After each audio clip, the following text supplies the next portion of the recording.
Have the honor of introducing Reverend Vera McNally. Her title for today is Living Your Sacred Yes, and I'm excited to hear this.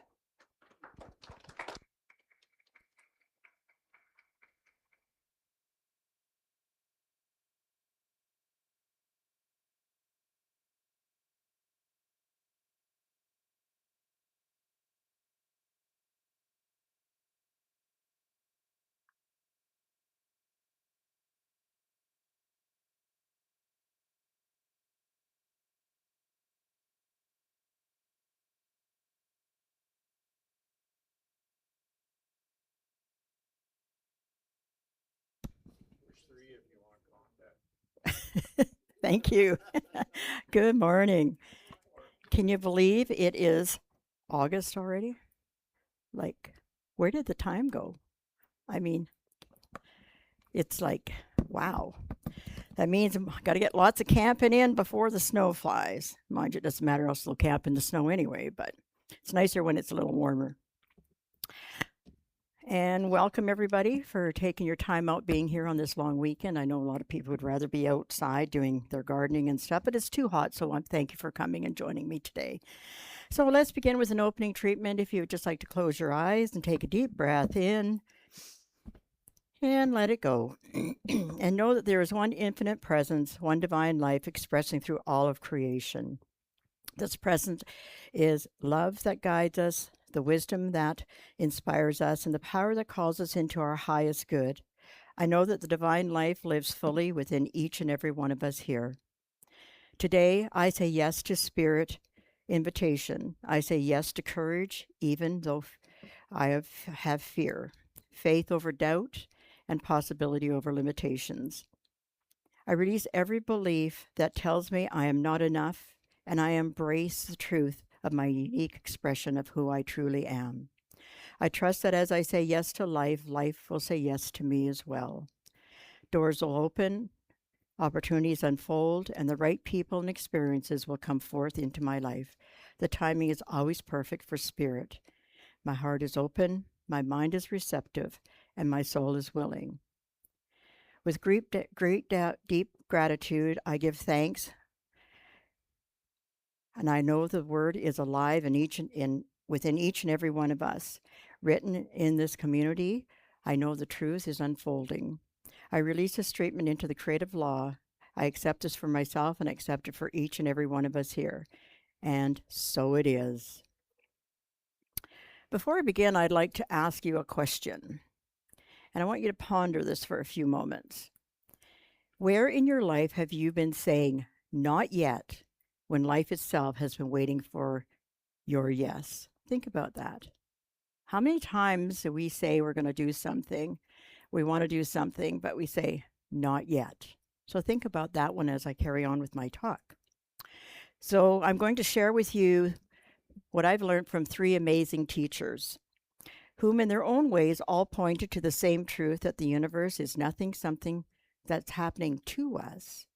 It's happening through us in direct response to the yes or no that we live inside every single day. You see, Ernest Holmes gives us the law. Wayne Dyer shifts us into perception. And Louise Hayes gives us the mirror. So let's take these beautiful souls individually as I explain what they thought about the sacred yes. So, yeah, sacred yes is not enthusiasm, and it's not a New Year's resolution. It's a decision made at the level of consciousness to stop resisting your own becoming. Most of us are not living in outright refusal of our good. We're living in something quieter and more common called the half yes. The yes we say with our mouths but take back with our thoughts. That's what happened to me this past week. The yes we mean to live out eventually, and after the kids are older, after the job is more stable, after we feel ready, or after we forgive ourselves for saying something we should not have said. Here's the problem with waiting to feel ready. Readiness is not a precondition for the sacred yes. It's a result of it.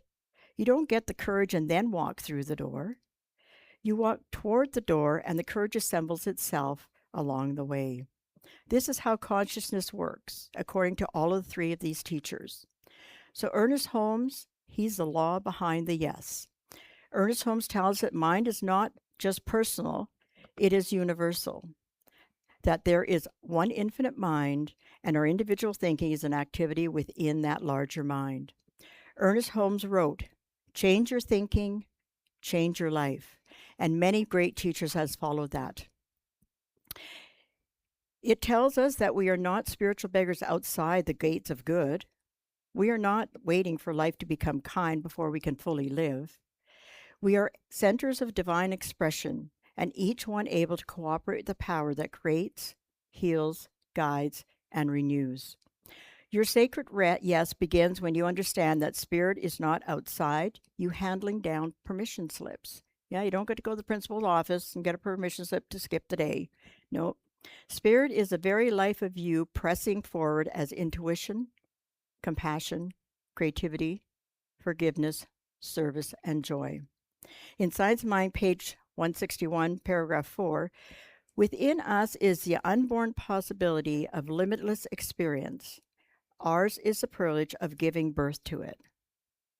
That is a beautiful description of the sacred yes. Something is in us that is unborn, something in us waiting to welcome it. It may be a new way of loving, a new way of serving, a new way of speaking truth.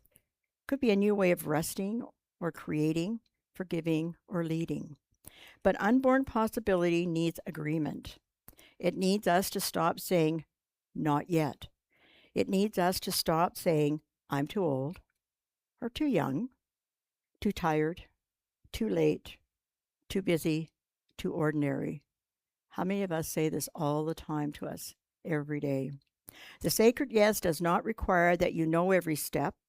It simply asks us to consent to the next faithful step, one step at a time. Ernest Holmes would say, your yes must be lived first in consciousness before it can be lived in circumstance.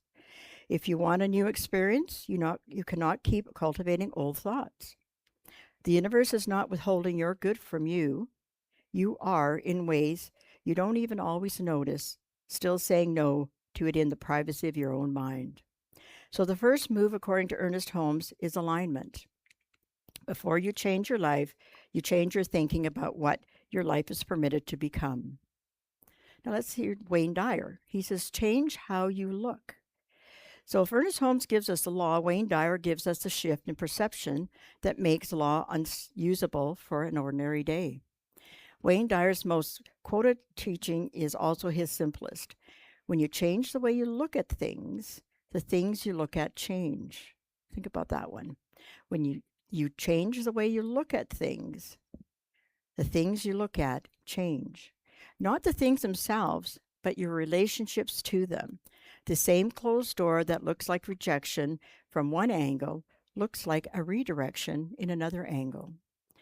And some rusty, unpracticed skill that looks like proof you've missed your chance looks from a different angle like raw material waiting for attention. Wayne Dyer also drew a distinction that belongs to the center of this talk, the difference between a goal and an intention. Do you know what that is? We think it's the same. Definitely not. A goal is something you chase after, often anxiously, often from the place of lack. I don't have this yet, so I must go after it. And we put all our focus in trying to control how we get that. An intention is something you align with from the place already being connected to you. You get quiet, you get honest about what's true, and then you let the intention pull you, rather than dragging yourself toward it through willpower, self-criticism, and kicking and screaming. There is enormously freeing, when it comes to the sacred yes, because it means you are not required to white-knuckle your way into a new life. You are required to stop blocking the pull that's already there. Wayne Dyer would ask, what is it in this moment that you already know you've been called towards? And what story are you telling yourself about why now is not the time? Think about that. He also reminds you of something gently unsettling. No one is coming to give you permission. Not a parent, not a boss, not even eventually your own fear. At some point, the permission has to be self generated or it never arrives at all. Now, Louise Hayes, she's the mirror and the body. Louise Hayes brings something that the other two teachings need, the recognition that sacred yes isn't only a mental event. It shows up in your body, in the face of the mirror, in the quality of life you can see reflecting back to you. Louise Hayes' fundamental teaching was that thoughts we think and the words we speak, especially about ourselves, becomes the experience we live. She was famous for one deceptionally simple practice, standing in the mirror, looking into your eyes, and saying, I love and approve of myself exactly as I am right now. So let's repeat that statement together. I love and approve of myself exactly as I am right now. You can feel that power inside? That's a powerful statement to say every morning, those simple little words. So you don't wait until after you lose all the weight. You don't wait until after you get a promotion, and you don't wait to make sure the relationship is fixed. You do it right now. You fix it now, and you love yourself. Why does this matter for the sacred yes? Because most of the no's we live inside are rooted in a belief we are not yet acceptable as we currently stand. They are worth, it's conditional only on future achievements. So when we're going for our goals that's in the future, when we have intention, we intend for things to happen now in this moment. So that's the difference between a goal that's up there, your New Year's resolution, and how many times we had New Year's resolutions, which is a goal, and we're good for what, 3 weeks? Some of us 3 days. And then we're right back to the same old, same old. And then we wonder why our bodies hurt, why things are not changing in our life. It's because we haven't changed our belief structure. And you cannot fully say yes to a bigger life when some part of you is still waiting for permission to simply be all right. So today I give you permission, each and every one of you here, that you are right. You're perfect and whole exactly as you are, where you sit in this moment. Louise Hayes taught that self approval isn't the reward at the end of change, it's the soil that the change grows out of. She'd say, before we can say yes to the sketchbook, the new relationship, the harder conversation, we have to first be willing to look in the mirror and stop the quiet, constant self rejection that's been running in the background like static most of our lives. Louise Hayes also taught that the body listens to everything we say about ourselves. Chronic self criticism doesn't stay in the mind, it settles into the shoulders, into the stomach, and into the heart. Which means a sacred yes is not only spoken to life, it is to be spoken first to yourself in the mirror, out loud, uncomfortable as that may feel the first several times you try it. So today, I challenge you to go home, or if after the service, go into the bathroom. We'll all be in there together, and say, I love and approve of myself exactly as I am right now. That's the key, folks. So here, how I put all three of these teachings together because I think they build upon one another. Louise Hayes says, before anything else, stop rejecting yourself. You cannot build a sacred yes on a foundation of self-contempt. Go to the mirror, meet your own eyes, practice approval as a daily discipline, not a reward. Ernest Holmes would say, once you're no longer at war with yourself, align your thinking with the power of good that already is available to you. Stop contradicting your own good with habitual doubt. Recognize that consciousness is causative and start deliberately cultivating the thought pattern of life you're saying yes to. Now, Wayne Dyer says, now stop chasing and start allowing. Change the way you look at the closed doors, the rusty skills, the years that felt lost. Let intention pull you rather than forcing yourself forward through anxiety. And understand that no one is going to hand you permission. The yes has to originate with you. So, self approval by Louise Hayes. Then we align ourselves, according to Ernest Holmes, and then we allow, as Wayne Dyer says. So that's not a bad order for how the sacred yes actually unfolds in real ordinary life. Let's make this concrete because none of this means much if it stays in the abstract form.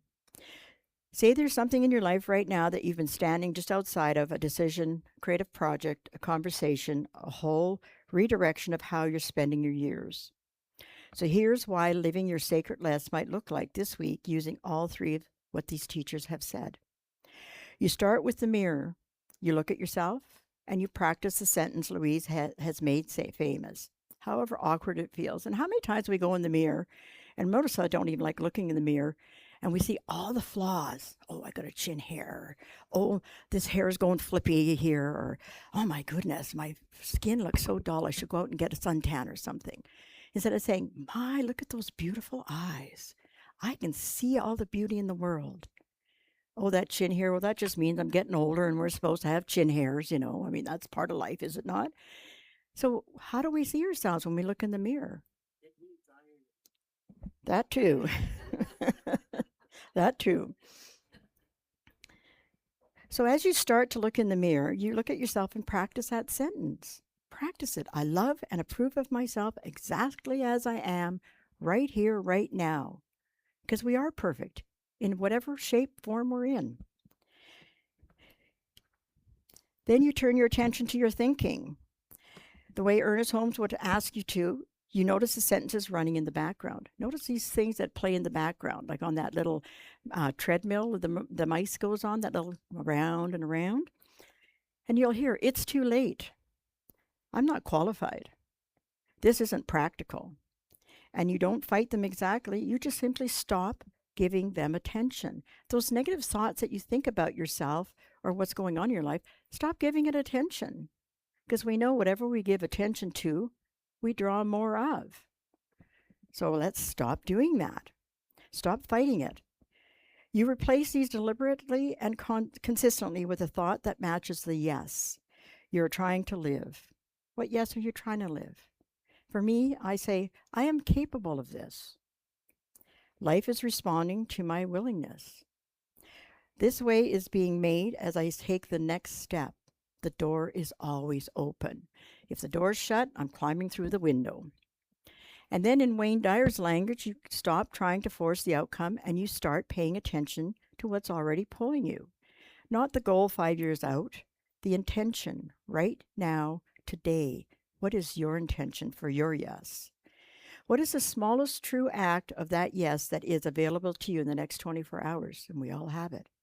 We all have that. Not the whole leap. We're not asking you to jump in all with all 2 feet, hands, and everything else. Just a placement. The sketchbook. Move that sketchbook to the kitchen table. That's one action you can take. The phone call that you need to make. Just schedule the time you're going to do it. Classes researching. You're going to take a class. Research the class. Doesn't mean you have to sign up for it. Just research it. Take those small steps, those active steps to your sacred yes. And I don't want you to leave thinking that it's easy, because none of these 3 teachers ever claimed it was. Changing your life is not easy. It is simple once you start doing it, but it's not easy. Every sacred yes costs something. It costs the comfort of the identity you've outgrown. It costs some relationships that were only built to hold the smaller version of you. It costs the strange safety of staying half in and half out of your own life, where nothing is ever fully at stake. However, nothing ever fully changes either. I remember many years ago, I had this very wise teacher, and we were taking this class about self-improvement. I mean, isn't every class we take is about self-improvement? Well, this one, a class that we took, and she had said to me, she said, just to let you know, this is just the beginning. There's going to be many, many changes going to happen. And one of the biggest changes you're going to realize when you change who you are in relation to what goes on in your life or who you have a relationship with, person, even an animal or a thing, will change as well. As you continue to grow and you continue up that ladder, the people that you're friends with now, and even some family members, may not follow you up that ladder. They may put an anchor on your foot and try to pull you down. So you need to be aware of this. And they'll say it in the most loving way. Oh, you surely really want to do that? It might probably cost you a lot of money. Oh, you might have to travel to go take that class. And what's going to happen when you take that class? And you'll say, well, I'm going to change the way I relate to things. And they're thinking, but what about me? Where do I fit in this equation? And how many of us stop moving forward because we're afraid of losing that person? Instead of saying, well, you can come along for the ride because it's going to be one great ride, right? But we don't. We have that fear. What happens if? But change is always good. And the people that leave your life, you're just done with them. That's what they call a time and a season, right? So we move forward. We don't stop saying our sacred yes. We move forward. Doesn't mean we don't put a hand back here and say, come on, I'm willing to help you up the ladder, because we do. Each and every one of us does that. So yeah, there are risks. There are definitely risks that happen when you change. But here's what all three of these teachings agree on in their different vocabularies. The cost of staying where you are was never actually smaller. It only felt smaller because it was familiar. See, we're familiar when people want us to stay in that mold. It's when we step out of that mold and we change, it becomes unfamiliar, and then we step back into that fear. So you have a choice, positive or negative. I want to live on this side of the scale here. And what happens if you don't have that, your balance goes out. And we all know what Louise Hayes says about balance in the physical body. It's in the hips, right? Well, yes, I'm limping this today, and that's because I did say yes to a sacred cow of mine, and I'm dealing with that. And my leg is getting much, much better. I got up this morning, and I didn't go, ooh, that hurts. I got up and said, I've conquered this.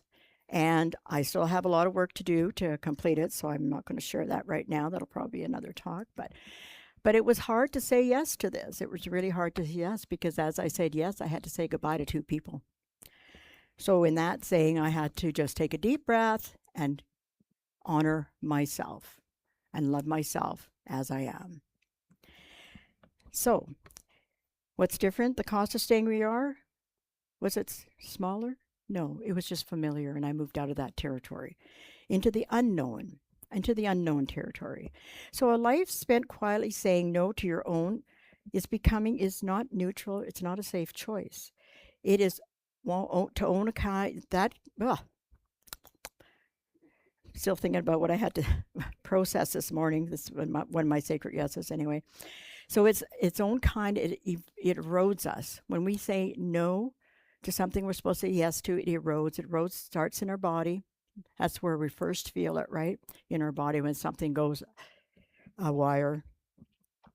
And when you say yes, it slowly starts healing. It starts healing the mind, it starts healing the body, and it starts healing the emotions.